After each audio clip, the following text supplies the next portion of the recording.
Good morning সকল বন্ধুদের, বৃষ্টির দিনের শুভ সকাল, সবাইকে শুভ সকাল। তো আজকে আমার এই বট গাছটা দেখাচ্ছি তোমাদের, কিভাবে আমি অনেক দিন ধরে বনসাই করার চেষ্টা করছি। তো বট গাছটা দেখো, বৃষ্টি পড়েছে তো ছোট ছোট ঝুড়িগুলো নেমেছে।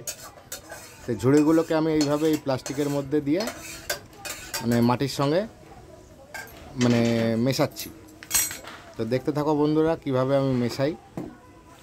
একটা করা হয়ে গেছে, দ্বিতীয়টা আগে এরকম পাইপ দিয়ে করতাম, এই প্লাস্টিক ছোট পাইপটা দেখতে পাচ্ছ, এই পাইপ দিয়ে করতাম, কিন্তু পরবর্তীকালে পাইপ দিয়ে হয় না তা না, কিন্তু পরবর্তীকালে কী হয়, পাইপটা যখন কাটা হয় না, তখন শেকড়টাও কাটা পড়ে যায়। যার জন্য এই ঝুড়িগুলো দেখতে পাচ্ছ, এই ঝুড়িগুলো অটোমেটিক নেমে গেছে, এগুলোকে আর নামানোর দরকার নেই। ওই যে এই দূরে একটা দেখতে পাচ্ছ, এই ডালে একটা ঝুড়ি নেমেছে, এ দেখো ফোকাস হয়েছে।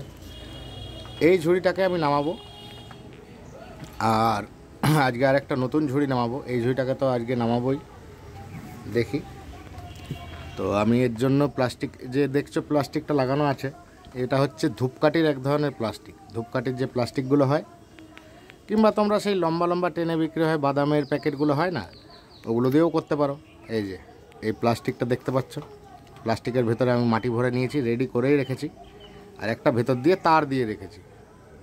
কারণটা হচ্ছে তারটা যাতে দেওয়ার কারণ এটাই, যাতে গাছটা হাওয়া বাতাসে যাতে প্লাস্টিকটা না পড়ে যায়, তাহলে তারটা আটকে ধরে রাখবে। তো দেখতেই পাচ্ছ, এই যে এই কেঁচোতে যে মাটিগুলো বার করে, আমি এই মাটিগুলোই এই প্লাস্টিকটার মধ্যে ভরে দিচ্ছি। ভালো করে পুরো প্লাস্টিকটার মধ্যে ভরে দেব মাটিটা, যাতে ওই শেকড়টা এই মাটিগুলো ধরে নেয়।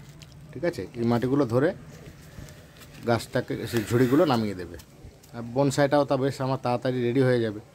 ঠিক আছে, প্রায় এই গাছটার বয়স মোটামুটি 2 বছর তো হবেই।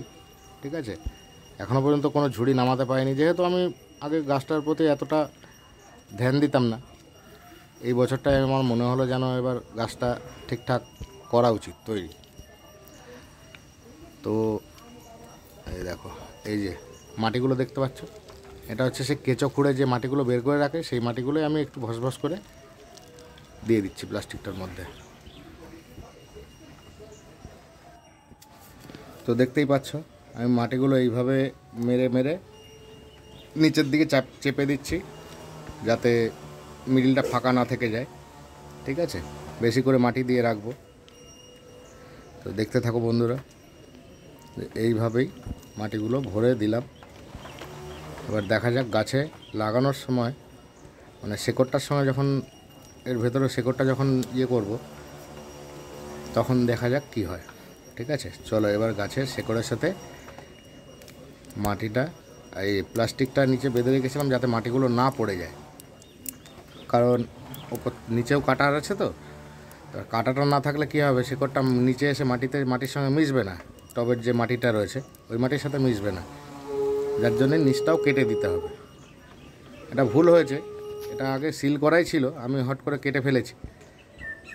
ঠিক আছে, এই যে দেখো, এইভাবে লাগাতে হবে।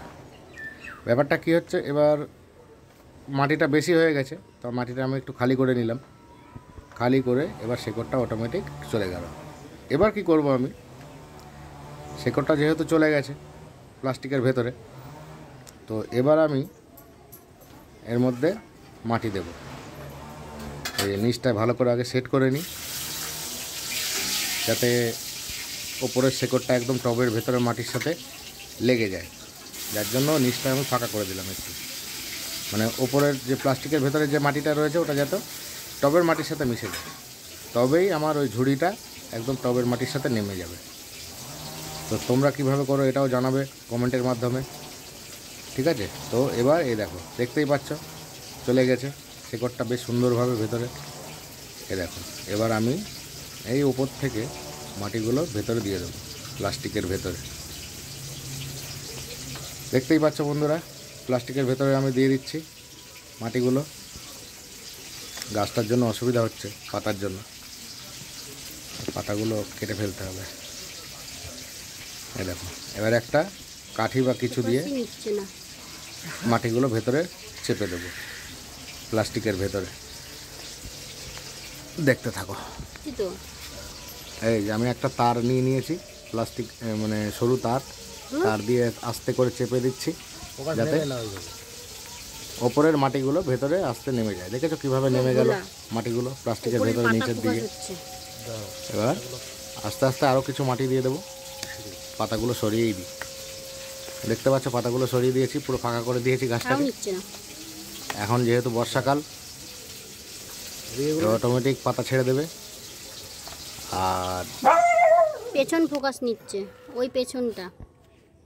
ঠিক আছে, এই বট গাছে বর্ষার দিনে এত পরিমাণে শেকড় ছাড়ে, আমি যদি আরও 1 বছর আগে যদি চেষ্টা করতাম তাহলে আরও অনেক শেকড় নামাতে পারতাম নিচে, কিন্তু সেইভাবে আমি গাছটার দিকে ধ্যান দিইনি। এই দেখো প্লাস্টিকের মধ্যে এইভাবে পুরো মাটিগুলো ভরে দেব যাতে পুরো নিচ অবধি শেকড়টা চলে যায়, একদম টবের নিচ অবধি। দেখতেই পাচ্ছ তোমরা। এবার কি করব দেখতেই থাকো। এই যে তারটা দিয়ে চেপে দেবো আর একটু, তাহলে কী হবে, মাটিটা একদম সলিড হয়ে থাকবে, যাতে হাওয়া না থাকে বেশি। একটু একটু মাটি থাকলেই হবে, মাটি একটু থাকলেও শেকড়টা ঠিক মাটির সঙ্গে লেগে লেগে টবের মাটিতে পৌঁছে যাবে। তো আমার কমপ্লিট মোটামুটি মাটির ভেতরে দেওয়া। এবার আমি প্লাস্টিকের ভেতরে, এই যে বোতলে দেখতে পাচ্ছ, এটা হচ্ছে বৃষ্টির জল। বৃষ্টির জল একটু আলাদা করে কালেক্ট করে রেখেছি। এই দেখো প্লাস্টিকের ভেতরে দিয়ে দেবো। এবার দেখো প্লাস্টিকের ভেতরে কীভাবে ভিজে ভিজে নিচের দিকে জলটা নামছে। দেখতেই পাচ্ছ জলটা কেমন নিচের দিকে নামছে, দেখো। বুঝতে পারলে? তাহলে কী হবে, শেকড়টা মানে শুকিয়ে যাবে না ভেতরে। শেকড়টা যাতে ভেতরে না শুকিয়ে যায়, যার জন্য আমি মাটিটা দিয়ে দিচ্ছি, মানে জলটা দিয়ে দিচ্ছি। জলটা একদম পুরো নিচ অবধি চলে যাবে, ব্যাস। তারপরেই আমার কাজ মোটামুটি কমপ্লিট।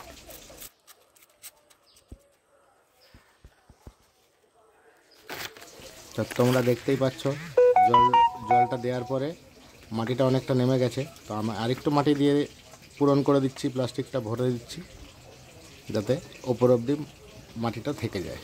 ঠিক আছে, ব্যাস। এই যে এরম করে জলের উপর দিয়ে মাটিটা দিয়ে দিচ্ছি।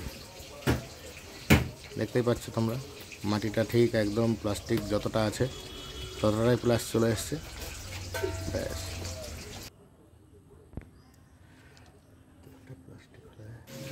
তো বন্ধুরা দেখতেই পাচ্ছ কিভাবে বট গাছের ঝুড়ি নামানো সহজ উপায়, মানে এর থেকে সহজ উপায় আর হয় না।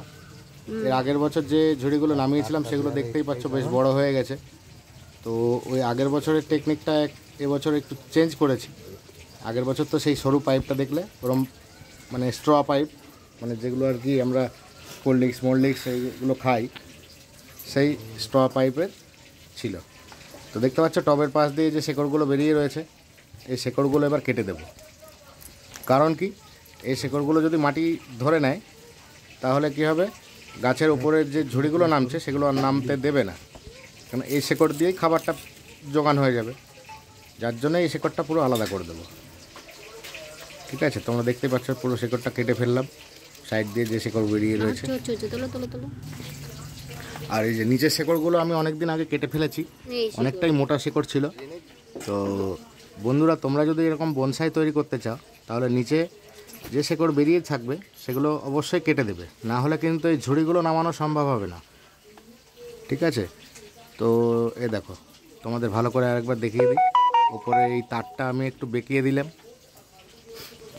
এ দেখো তারটাকে বেঁকিয়ে দিয়ে এইভাবে সাপোর্ট দিয়ে দিয়েছি যাতে খুলে না যায়। মানে প্লাস্টিকটা তো বুঝতেই পারছো, প্লাস্টিক পড়ে যেতেই পারে, যার জন্য ওই তারের সাপোর্টটা থেকে যাবে, প্লাস্টিকটা আর পড়ে যাবে না। ঠিক আছে, তো ভিডিওটা কেমন লাগছে তোমরা অবশ্যই জানাতে পারো। এই দেখো আমি গাছটা প্রুনিং করে দিয়েছি, পুরো পাতাগুলো ছেটে দিয়েছি। এই দেখো এখান দিয়ে এই ডালটা কেটে দিয়েছি, এই ডালটা কেটে দিয়েছি, এই সাইডের ডালটা কেটে দিয়েছি। ঠিক আছে, কেটে দেওয়ার কারণ হচ্ছে ঝুড়িগুলো যাতে আরও তাড়াতাড়ি নামে। গাছটা খাবারের জন্য আপ্রাণ চেষ্টা করবে বর্ষাকালে, যার জন্য আরও ঝুড়ি নামাবে। তো সাইডের এই ডালটাকে দেখতে পাচ্ছ, এই ডালটাকে আমি টানা একটা ইঁট দিয়ে দড়ি দিয়ে ঝুলিয়ে বেঁধে দেবো, যাতে ডালটা নিচের দিকে ঝুলে থাকে। তো বন্ধুরা, ভিডিওটা কেমন লাগলো অবশ্যই জানাবে। তোমরাও এরকম বনসাই তৈরি করতে পারো, আর অবশ্যই কমেন্টের মাধ্যমে জানাও। ওকে, টাটা।